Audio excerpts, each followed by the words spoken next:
Welcome back, everyone, to our podcast, Walking Each Other Home, because we believe we're all just walking each other home. And we're here today with Cliff Spencer, a realtor in the Nashville area. And we met Cliff. We got to know Cliff when he was worried about a vulnerable senior and brought her to our attention.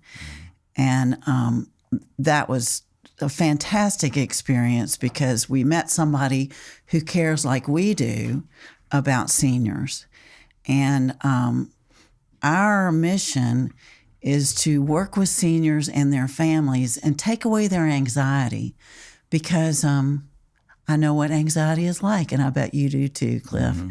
So tell me about what you remember about that incident of the person who was vulnerable. Yeah. Well, it was fortunate circumstances, I guess, if you will. I've always said in the senior world, it takes a community to serve our aging population. And so I came across this individual from a marketing person at a senior community in the local area. So fortunately, we had developed a relationship. And it's just all about getting, just like you all, awareness out there of what we do because the population is so severely underserved, in my opinion. So it takes a village to definitely do that. So I'm thankful for them for recognizing the need. And their need in their eyes was to have this person properly transition from her home to the community. So when I first met with this individual, it was at the senior community. And it was just over lunch. It was casual lunch. This individual came in bubbly, physically it was almost tough to keep up with her. Mm-hmm. It wasn't until we were sitting down over lunch that cognitively I realized, oh my goodness, lots of repetition over lunch, lots of forgetting what she had said. And then as we toured the community, it got worse and worse and worse.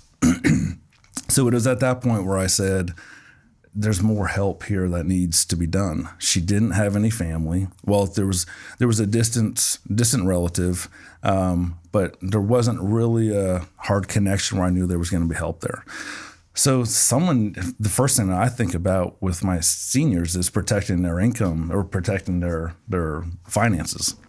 So, if someone is in cognitive decline, whatever that diagnosis may be, or undiagnosed at that time, I just want to protect them like I know you all do. So that was my first thought was we have got to get this individual connected with elder law so she can be properly protected, whatever route that is. That's not my expertise. That's your expertise. And that's why, it just worked out perfectly at the time. Mm-hmm. So. Well, let me speak to your expertise, Cliff.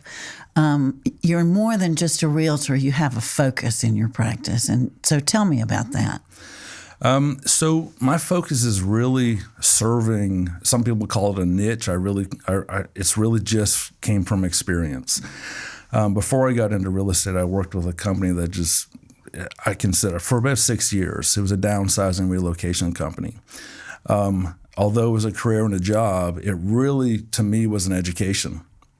I was so unaware of how to serve our senior population or aging population. So I spent 6 years really kneecap to kneecap across the kitchen table meeting with folks to help them go through that entire downsizing process. What does that transition look like? Lots of overwhelm, lots of emotion, lots of stress. So our job was to bring down that stress and really paint a clear path on what needed to be done so we could relieve the stress and make it happen successfully. Because, we've all talked about this a lot. We've all our seniors have gone through selling homes, investing, so on and so forth. The one thing that most have not done is downsize. And it's not until you're faced with that circumstance that then you have to make all the decisions. You don't know where to get started. Long story short, as I worked with hundreds of clients through those 6 years, the one piece of the puzzle that would cause the most stress in that downsizing process was the real estate or the realtor. Now, I caveat that saying, I don't hate realtors. Mm-hmm. They all amazing professions worth their weight in gold. That said, it's just how to properly serve our senior population is there's not enough education out there. So let me clarify what I mean by that. So when I would sit down, say my clients needed, after I met with them, and we would look at it and say, we're going to need 4 months to make this smooth transition. And that's measuring furniture, designing their new space, packing, unpacking, moving, all that sort of stuff. They might need 4 months to do that in an efficient, quick, but less stressful manner. If I arrived on scene and there was a real estate sign in the yard already, especially if we look at the market over the last couple of years, that house could be sold overnight. That house might sell today. And now their clients have to be out in 30 days. So talk about the stress going through the roof, right? So now all of a sudden our entire game plan is flipped upside on its head. So what I decided to do is just take all that expertise and experience and education that I had gained from my former company and just go be that realtor and help them through the entire process. So that's so interesting. So you can start to plan before that real estate for sale sign goes in the yard. That's right. Yeah. And I'm imagining that there are a lot of reasons why people downsize. I'm thinking of some friends of mine who downsized because they have only one child and he lives in New Orleans. And they wanted him not to have to clean out their house someday. Yeah. But that's at one end of the spectrum of why people downsize. But what are some of the other reasons? So like we talked about earlier, when someone's independent, that's an example of what you're talking about, that forward-thinking planning. I always preach that to start that downsizing process, or at least start planning that downsizing process while you're able to, while you're the decision maker, because you're in power then, right? And we always want to be in control of our own affairs. The sad downsizing transitions that I'm a part of is when they're no longer in control. And myself, working along family members, adult children, we're now the decision makers. All right, we want to honor that senior through that process as much as we possibly can, but they're just not in control of what they take, what they want most in their next space. Just how the whole events unfold. So I always challenge everybody: plan ahead, not only financially, but also have all your affairs in a row, ducks in a row, so you can make that transition and remain in control. Don't wait too long. That's the biggest thing. Right. We, my husband and I moved into a house with a bedroom on the ground floor, and we joked with our kids, the next move is on you. Yeah. And but I see what you're saying. Yeah. Don't wait until the next move is on your kids. Yeah, that's right. Yeah. It's even with the house my wife and I just built. It's 2 levels. We didn't want 2 levels. It's just more cost effective to do so when you're building from scratch. But we built it with the idea of, and I'm thankful for all the education I've had over this while to know this. But once our kids move out, we could literally block off the stairs and never go back upstairs. It's just built on purpose that way, right? Just knowing what you know. Or you could do what my husband and I did: create offices upstairs. That's right. There you go. Yeah. You could do that too. I would like to go back to something that you said that really caught my ear, that you called the seniors my seniors. I loved that when you said something about, that you want to help my seniors and then you want to protect them.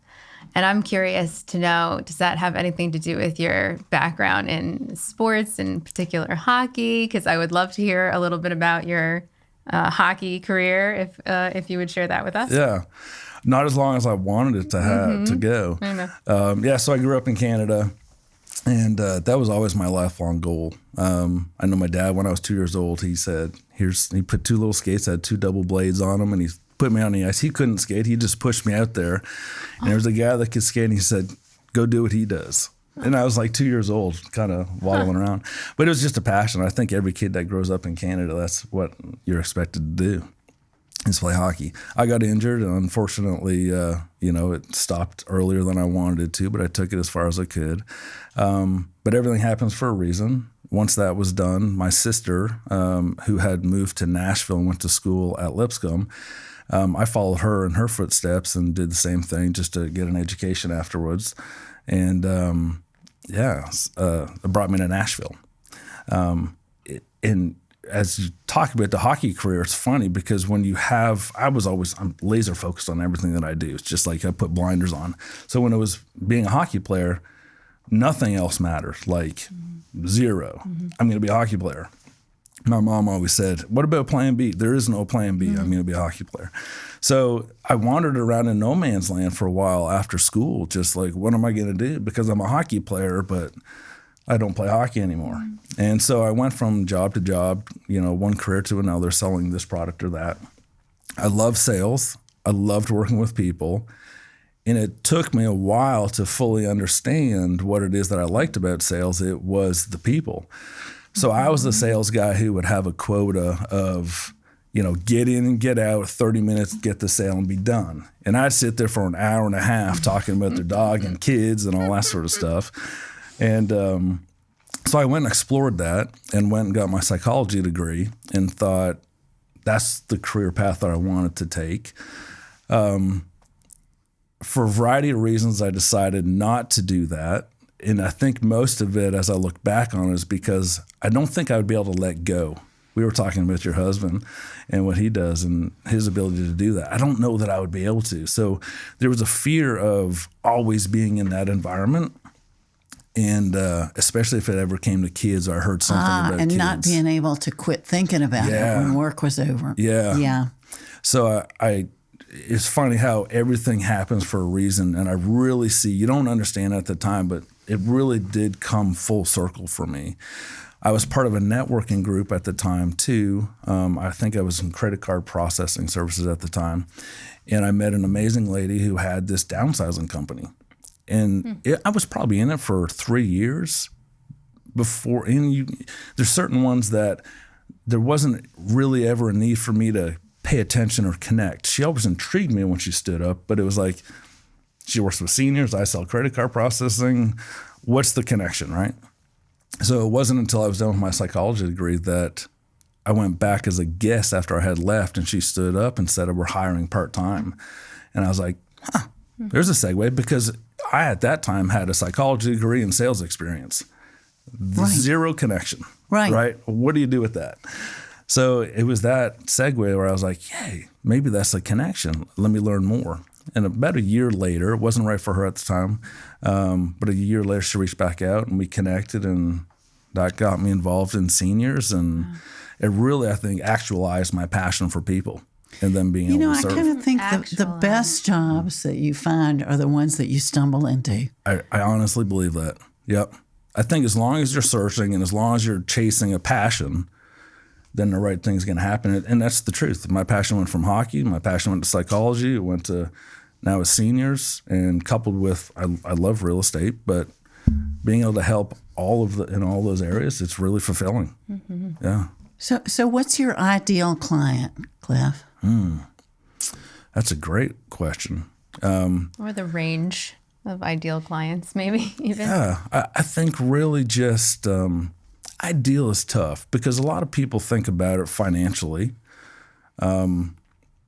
I don't ever think about it financially. I set goals, but most of my goals are set off of the amount of clients and the places I go to search for my clients. So my ideal client, I guess, if I were to paint a picture, would be a senior client who's frozen, just doesn't know they know that they have to do something, but don't know how to go about it. And it goes back to the downsizing. That person needs the maximum amount of help from you. Absolutely. Really, where I can go in, and I want to clarify too, where I go in and I do handle the real estate, but I have that exact same conversation. When I'm having that conversation with my clients for the first time, I'm thinking about what services do they need outside of mine, bringing that entire village together.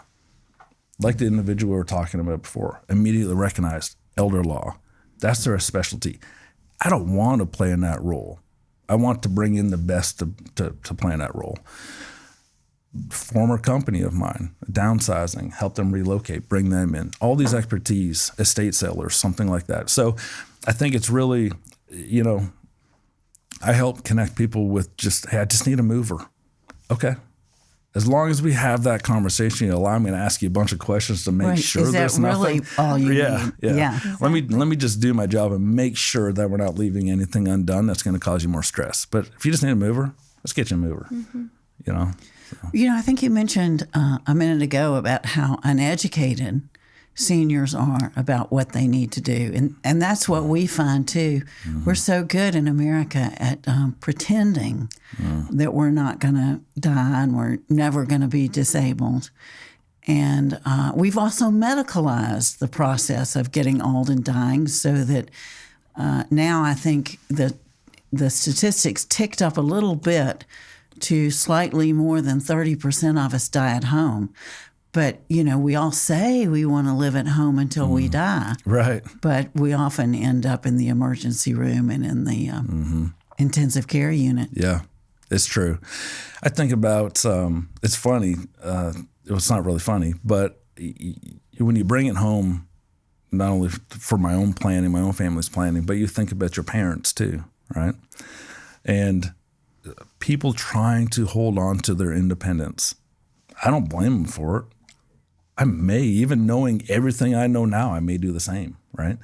It's just, that's one of those things that that's the one thing that we can truly say is ours, is our independence. Our autonomy. Our ability to do what we want, when we want, how we're going to do it, all that sort of stuff. So how do you get through the education that's needed? And I know from you all and the other resources that you have and I have, we're all out there trying to educate. But man, does it ever sometimes feel like we're just hitting a tiny, tiny, small piece of the pie, right? Because it's such a big community that's underserved. I'm reading a book right now that says that 1 in 7 Americans is 65 and older. Wow. So it's a huge community. That's amazing. And for listeners who want a great book to read, it's called The Longevity Economy. And it's really about how our economy, because of this story that we've constructed about what aging is like, that old people are needy and greedy and inactive, and that we don't develop products for them, we don't develop technology for them.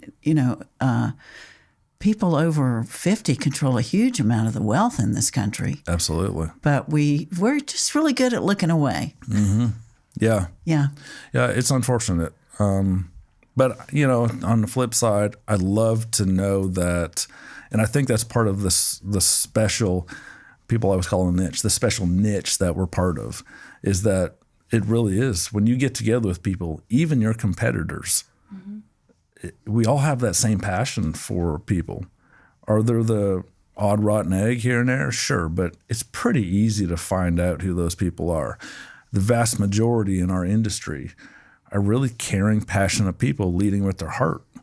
And it's not like there's money flying all over the place.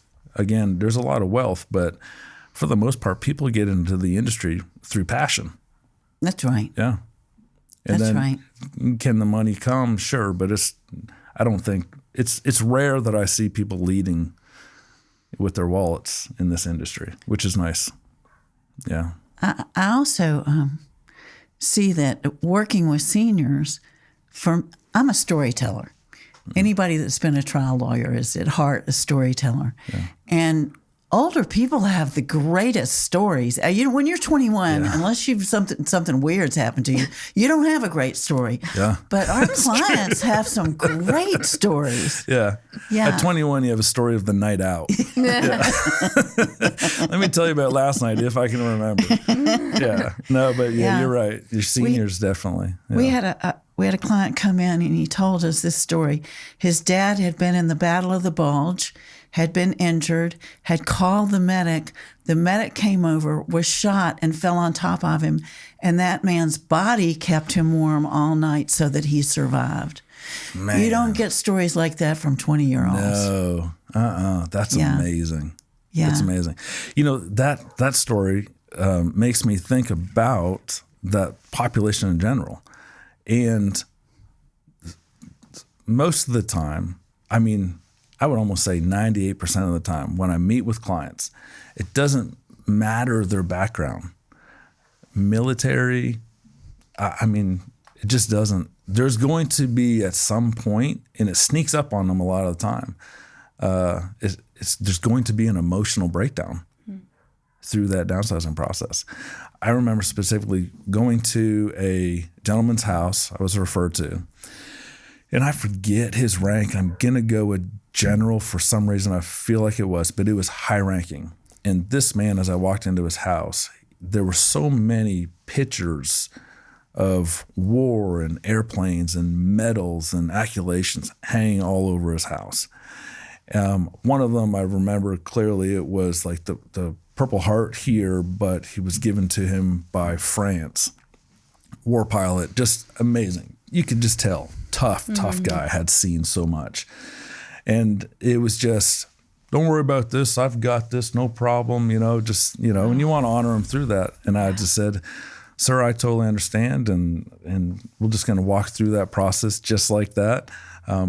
But inside I knew there's going to be, at some point, there's going to be emotional breakdown. It just is. Letting go of all those things to go from, I think his house was probably 3,000 square feet, going to 1,000 square foot. He was independent, still making decisions. But just part of that letting go process, it gets everybody because you've accumulated all those things for a reason. There's memories attached to them. It's tough. Well, they say that statistically, the two most stressful things are death of a spouse and divorce, and number 3 is moving. I can believe it. I can believe that. Yeah. Moving in general is no fun, Right. especially when you're older, because when you're going back to the 21, or it's probably older than that, say you're 30, it's beer and pizza and your friends come over and you're done in a day, and you rock on. You got maybe a sore back the next day, but that's about it. When you're a senior or aging and you're 65, 70, it's not a beer and pizza party anymore. It's a well-calculated event that often is letting go of content as well. So it's a way more time-consuming process.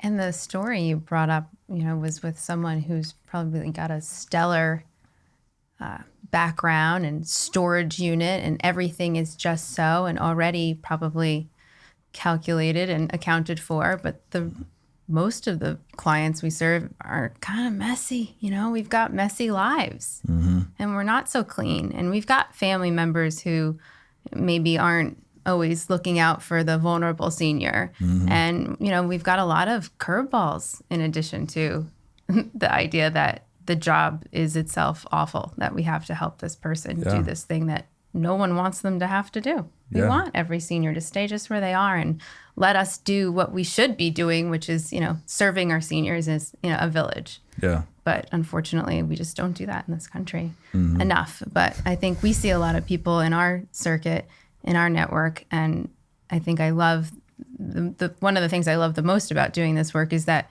like you say, we really rely on each other, and we leverage our relationships to help our clients. Yeah. And they rely on us and our good judgment to point them in the right direction. And I love also just the thought of you enjoying the people like we do. Yeah. Because the work is secondary, honestly, right? I mean, at the end of the day, are you coming home and talking to your wife about I drafted a document. whatever? I had to call this guy to do this thing, and I worked with. No, you're talking about he's a fighter pilot and badass, and should be celebrated. Got and a purple talked medal about, from and, France. How That's right. cool that you got to be and spend time with him and change his life and help him. Yeah, that's why I'm doing it. Yeah, absolutely. And you can see that too, right? That's why when we connected, you could just see it, the passion for people. And it's so easy to tell when someone doesn't bring that passion forward. It's a job or a career, and that's okay. You got to have those too. But the true referral sources and, the village that we talk about, Right. it's a deeper connection. Yeah, because we're all on the same page, talking the same language, helping the same people. Yeah. Right, Cliff. So we're all just walking each other home. Yeah.